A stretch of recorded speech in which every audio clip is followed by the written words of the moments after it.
My mother-in-law served steaks and desserts to my husband's family, everyone except me. But then, I only ordered for family. My mother-in-law smiled when my aunt asked why I got no steak or dessert. Am I family or not? I asked my husband. Don't do this, not here, he muttered, still chewing. But the table fell silent when I said what no one expected.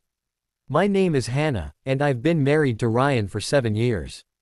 We met through a mutual friend during a Saturday book club. At the time, I was already working full-time in the accounting office at a local supermarket chain. Ryan was still in grad school for public administration.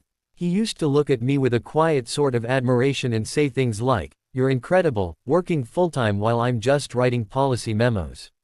Makes me feel lazy." I smiled then. I thought it meant something. When he got a job as a budget analyst at the city clerk's office, we moved into a modest rental just outside the city. That's when I first met his parents, Vivian and Tom. She wore Chanel perfume and judgment like a crown. He shook my hand like he expected change in return. His sister Lindsay, 2 years older than Ryan, had never worked a day in her life. And she was proud of that. Vivian's first words to me, after a long silent scan, were, "Oh. I thought you'd be taller." Tom followed up with, "So, Hannah, you didn't go to college." The word, didn't, was soaked in pity. I didn't flinch. I had bills at 18 and made my choices.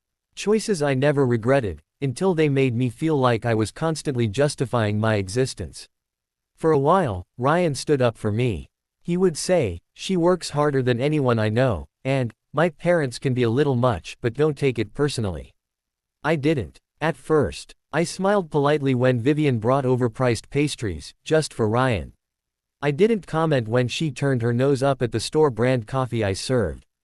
But over time, the snubs multiplied. The compliments stopped. And Ryan's defenses faded. "She doesn't even manage investments." I overheard Tom whisper once after flipping through my pay stub that Vivian had somehow gotten her hands on. "I don't know how you manage," Lindsay would say with faux sympathy. I could never do all that grunt work. Sometimes I'd find Vivian snooping through my drawers under the excuse of looking for a napkin. Once, she pulled out my bank ledger and shook her head. "So little savings. And no portfolio." Then to Ryan, "You should have married someone with at least a financial plan." Still, I tried. Every holiday, every birthday, every uncomfortable dinner, I showed up. I cooked, cleaned, smiled, poured drinks. One Christmas, I got a re-gifted candle while everyone else got tailored gifts with cards. No one noticed, not even Ryan, but nothing prepared me for what happened at Tom's 65th birthday dinner last month. The whole family gathered at Morton's Steakhouse, a place that cost more for one meal than I spent on groceries in 2 weeks. Ryan had booked the reservation and assured me it would be just family. His Aunt Margaret would be there, along with his cousin David and his wife Sarah. Extended family, sure, but people who had always treated me kindly. I dressed carefully that evening, a navy dress I'd bought on clearance but that looked expensive enough. Ryan wore the tie I'd given him for our anniversary. He seemed nervous, fidgeting with his cufflinks as we walked into the restaurant. "There they are," Margaret called out, waving from a large round table near the window. She stood to hug me first, before Ryan, even. "Hannah, you look stunning. That color is perfect on you." I felt a flutter of relief. Maybe tonight would be different. Maybe in front of Margaret and the cousins, Vivian would behave herself. Tom was already seated at the head of the table, looking distinguished in his charcoal suit.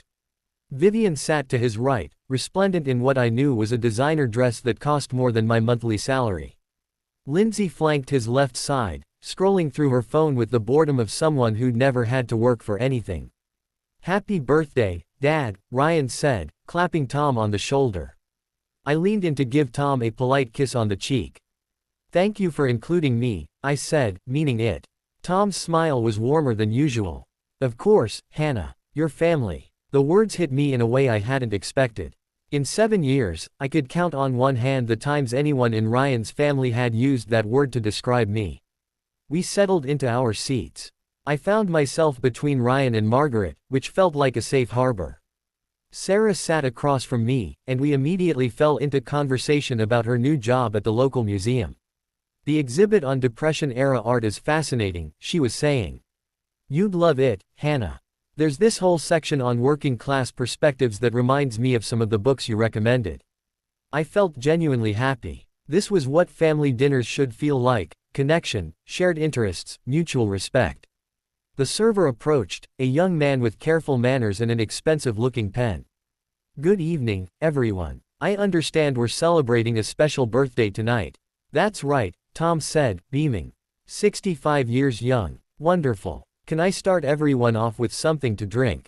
We went around the table ordering, wine for most, sparkling water for Lindsay, a beer for Tom. When we finished, the server pulled out his pad. I'll also need to know how many will be dining with us tonight for the pre-selected menu. My stomach dropped. Pre-selected menu. Vivian spoke up smoothly. That'll be 7 meals, please.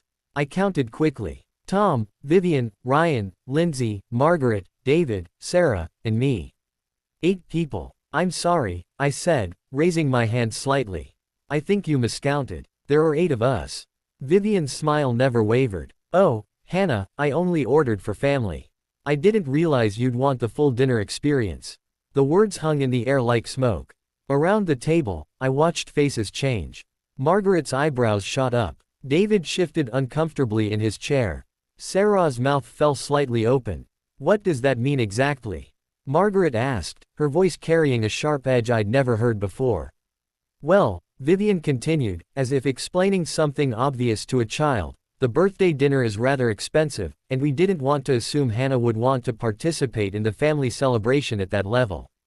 Ryan was staring at his water glass like it held the secrets of the universe. His jaw worked silently, but no words came out. Am I family or not? I asked Ryan directly, my voice steady despite the hurricane building in my chest. He finally looked up, but his eyes darted between me and his mother. Don't do this, not here, he muttered, still chewing the bread he'd nervously grabbed from the basket. The table fell silent. Margaret set down her wine glass with more force than necessary. David cleared his throat. Sarah was openly staring at Vivian now, her expression somewhere between shock and disgust. That's when I said what no one expected. You know what? You're absolutely right, Vivian. I'm not family. Family doesn't treat each other like this. I stood up, my napkin falling to the floor. And Ryan, your silence just told me everything I needed to know about where I stand in this marriage. I turned to Margaret. Thank you for always being kind to me. It meant more than you know. Then I looked at Tom, who was staring at his wife with something I'd never seen before: disappointment. Happy birthday, Tom. I hope you enjoy your family dinner. I walked out of that restaurant with my dignity intact and my marriage hanging by a thread. The drive home was silent. Ryan didn't try to follow me immediately. I assume he stayed to deal with the fallout. Good. Let him sit in the mess his mother had created and his cowardice had enabled. At home, I sat in our small kitchen and finally allowed myself to feel the full weight of 7 years of accumulated hurt. It wasn't just the dinner. It was every snide comment, every excluded conversation, every holiday where I felt like an unwelcome guest in what was supposed to be my own family. I thought about the early days with Ryan, when he would defend me. When had that stopped? When had it become easier for him to ask me to tolerate disrespect than to demand his family treat me with basic courtesy? My phone buzzed. A text from Margaret. I am absolutely horrified by what happened tonight. We left right after you did. That was unconscionable. Another buzz. This time from Sarah. I can't believe Vivian did that. David and I are both furious. We're so sorry, Hannah. And then, an hour later, Ryan's key in the door. He came into the kitchen looking like he'd aged 5 years in the past 2 hours. His tie was loosened, his usually perfect hair messed up like he'd been running his hands through it. We need to talk, he said quietly. Yes, we do. He sat across from me at our small table, the same table where we used to have breakfast together every morning, where we'd planned our future, where we'd shared countless ordinary moments that had felt precious. My mother was wrong tonight, he began. I waited. There had to be more. She was completely out of line, and I should have said something immediately. Still waiting. I don't know why I didn't. I do, I said. Because standing up to your mother would require you to admit that she's been treating me poorly for 7 years. And if you admit that, then you have to admit that you've been letting it happen. Ryan's face crumpled. Hannah, that's not. It is exactly that. My voice was calm, which surprised me. I'd expected to yell. Do you know what your Aunt Margaret texted me? She said she was horrified. Sarah said she couldn't believe it happened. Your family's extended relatives showed me more support in one evening than my own husband has shown me in years. That's not fair, isn't it? When was the last time you told your mother she was wrong about something? When was the last time you asked her to apologize to me? When was the last time you made it clear that disrespecting me was unacceptable? Ryan stared at the table. I thought if I just didn't engage, it would blow over. If I didn't make waves. You thought wrong. Your silence made it worse. Every time you said nothing, you gave her permission to treat me as less than. And tonight, in front of your entire family, she made it official. We sat in silence for several minutes. I could hear the neighbor's dog barking, the hum of our old refrigerator, the tick of the wall clock Ryan's grandmother had given us. What do you want me to do? He finally asked. The question hit me wrong. What did I want him to do? I wanted him to have done something, anything, 7 years ago. I wanted him to have defended me when his mother first started her campaign of subtle cruelty. I wanted him to have chosen me over his family's dysfunction. But more than that, I wanted him to want to do something. I wanted him to be angry on my behalf. I wanted him to feel the same protective fury I would feel if someone treated him the way his family had treated me. I want you to want to fix this, I said. Not because I'm asking you to, but because you can't stand the thought of anyone treating your wife this way. Ryan nodded slowly. Okay. What would fixing it look like? At least he was asking. That was something. First, you call your mother tomorrow and tell her that what happened tonight was unacceptable. Not inappropriate, or unfortunate, unacceptable. You tell her she owes me an apology. A real one. Okay. Second, you establish boundaries. Clear ones. If she can't treat me with respect, then we don't attend family events. Period. Ryan's face went pale. Hannah, I can't just cut off my family. I'm not asking you to cut them off. I'm asking you to make it clear that disrespecting me has consequences. If she can treat me like family, great. If not, then she doesn't get to pretend I don't exist while expecting you to show up. And third, I hadn't realized there was a third until he asked. But suddenly I knew exactly what it was. Third, you acknowledge that this isn't just about tonight. This is about 7 years of you choosing the path of least resistance instead of choosing me. And you figure out why you did that. Ryan was quiet for a long time. When he finally spoke, his voice was barely above a whisper. I was scared. Of what? Of losing them. My family, they're not perfect, but they're my family. And my mother, she can be vindictive when she's angry. I was afraid that if I pushed too hard, she'd cut me off entirely.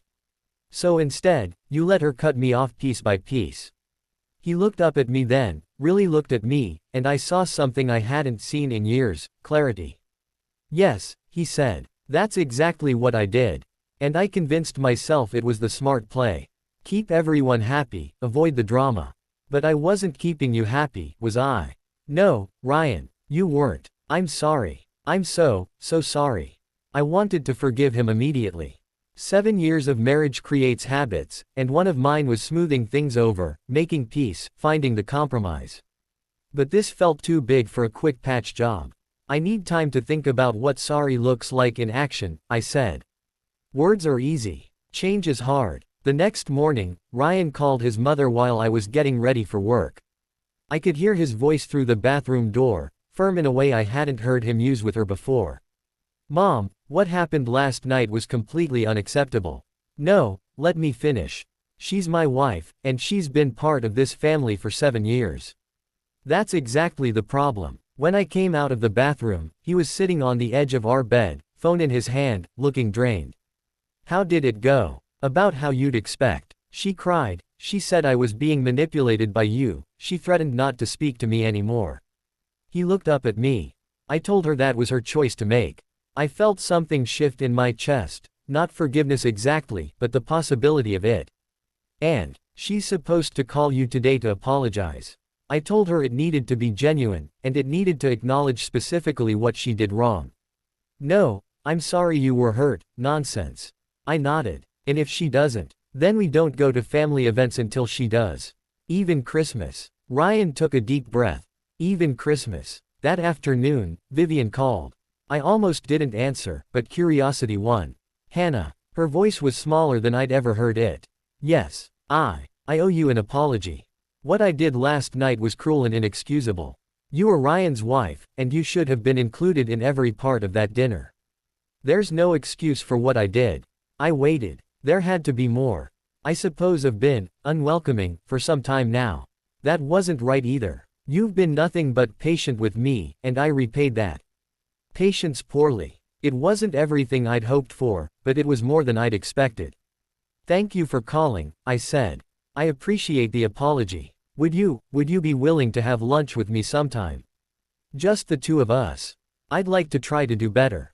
I almost said no. The idea of sitting across from Vivian without Ryan as a buffer felt like walking into a lion's den. But something in her voice, a fragility I'd never heard before, made me pause.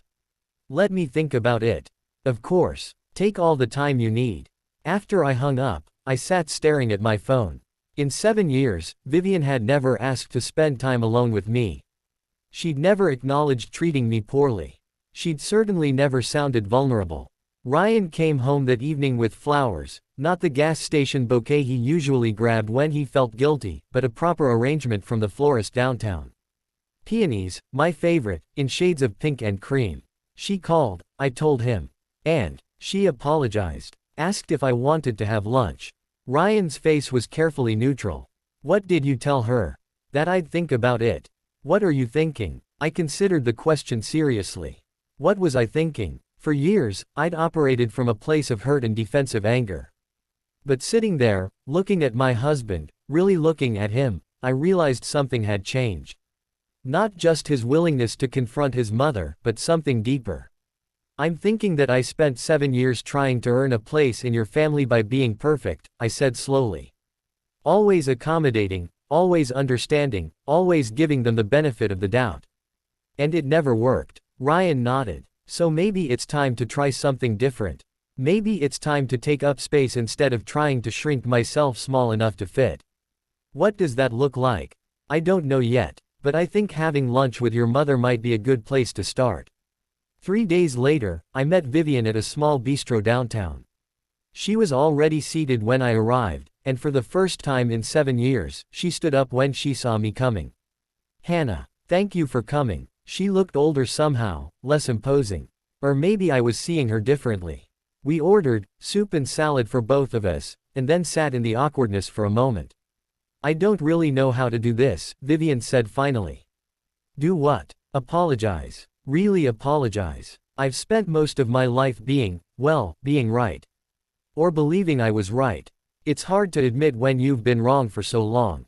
I studied her face. There were lines around her eyes I'd never noticed before, a tension in her shoulders that seemed almost painful. Why did you dislike me so much? I asked. The question surprised even me. I hadn't planned to be so direct. Vivian was quiet for a long time. When she spoke, her voice was thoughtful. I don't think I disliked you, exactly. I think I disliked what you represented. Which was Ryan's independence. His ability to make choices I didn't understand or approve of. When he chose you, someone who didn't come from our world, who hadn't followed the path I thought he should follow, it felt like he was rejecting everything I'd taught him about what mattered. She paused.